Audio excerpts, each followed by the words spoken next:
มื้อนี้มามองเอลินก็จะไม่เฮ็ดแหนมจืดกินเนาะส่วนผสมหลักของมามองเอลินมักเฮ็ดกินตลอดก็จะมีซีนหมูบดติดน้ำมันเนาะบดให้ละเอียดแล้วก็ตามด้วยกุ้งนี่ก็บดให้พอหยาบเนาะแล้วก็จะมีถั่วงอกเห็ดสนุนหอมข้าวกาลดมันฝรั่งแล้วก็เห็ดสนุนเนาะอันนี้เป็นวัตถุดิบนะทุกคนปรุงรสชาติด้วยเกลือขนอน้ำตาลซอสหอยพริกไทยและไข่ไก่เนาะบ่ได้กินรสชาติบ่ได้ก็สามารถปรุงไปได้ตามรสชาติของตัวเองมักกินเลยเนาะทุกคนก็จีนวดส่วนผสมให้เข้ากันดีเลยเนาะทุกคนเนาะ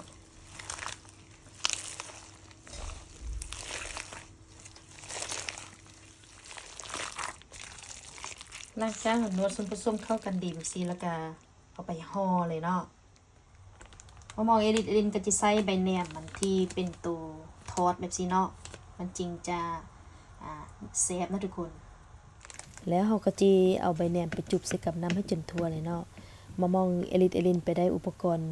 จุบน้ำใบแหนมนี่มาอยู่จากร้านไทยนะทุกคนง่ายและก็สะดวกคักดีขนาดเลยทุกคนผู้ใดได้ไปร้านไทยก็ลองไปซอกเบิ่งเด้ออุปกรณ์ตัวนี้นะ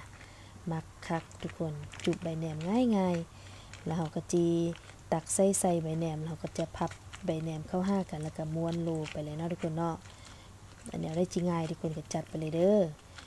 เวลาห่อม้วนโหลบ่ต้องเฮ็ดแน่นหลายเนาะถ้าเฮาเฮ็ดแน่นหลายเวลาไปทอดแล้วมันจะแตกเนาะทุกคนก็จะได้ส้มหน้าตาแบบนี้แล้วเนาะทุกคนทุกคนเบิ่งตึมบัดนึงเนาะแนวนี้มันสิง่ายทุกคนก็เฮ็ดไปตามสไตล์ของตัวเองเลยเนาะมักอันน้อยอันใหญ่บ่ได้ก็จัดไปเลยทุกคน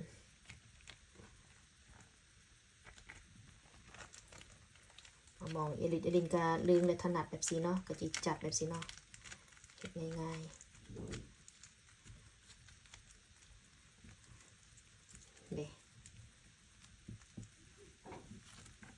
เขาได้ไปซีแล้วเขาก็ไปตั้งหม้อน้ำมันทอดกันเลยเราก็จะห่อไปให้จนแล้วเลยเนาะตั้งหม้อน้ำมันร้อนแล้วเขาก็จีเอ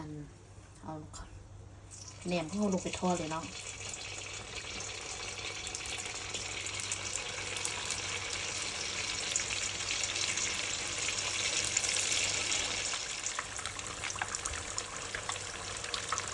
คอยเอาลงเทละน้อยเนาะยามันติดกันเวลาเอาลงนี่อย่าห่างกันไว้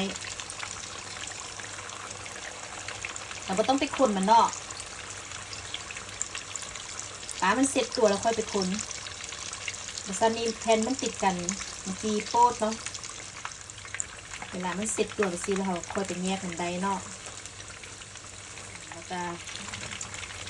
ตัวได้มันสุกแบบซีแล้วเราก็จะเอาขึ้นไปก่อนเนาะจะได้หน้าตาแบบนี้เนาะทุกคนตอนนี้ก็จืนแล้วไปส่วนเนื้อเนาะ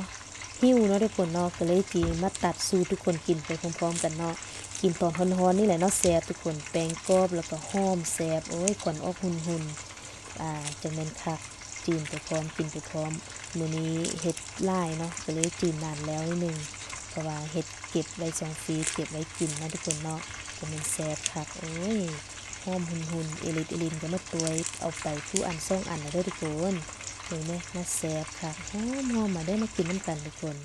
กินกับน้ำจิ้มด้วยสิเนาะแกมกับผักผันนิดนึงนะทุกคนเนาะจะมันเข้ากันคักมื้อนี้กะจีเฮ็ดแบบสไตล์ง่ายๆผันแกมใส่กับผักแบบสิก็ได้แล้วเนาะเพราะว่ามื้อนี้บ่ทันต้มข้าวปุ้นเฮ็ดอันนี้มืดแล้วก็บ่ทันเฮ็ดอันอื่นแล้วเนาะทุกคนทอดจีแล้วเพราะว่าเฮ็ดหลายนิดนึงเฮ็ดเก็บไว้2ฟีดคิดอยากกินบ่บุญปานใดก็เอาออกมาอบใส่เตาแอร์ไฟเยอร์ก็กรอบคือเก่านะทุกคนเนาะนี่น่าแซ่บคักถ้าผู้ใดมักรสชาติผู้ใดหรือว่ามักวัตถุดิบอันใดก็ใส่ไปได้ตามใจมักเนาะเรื่องกินนี่ขึ้นอยู่กับผู้มักเลยทุกคนมักอันใดก็ใส่บ่มักอันใดก็บ่ใส่เนาะไปแล้วทุกคนบ๊ายบาย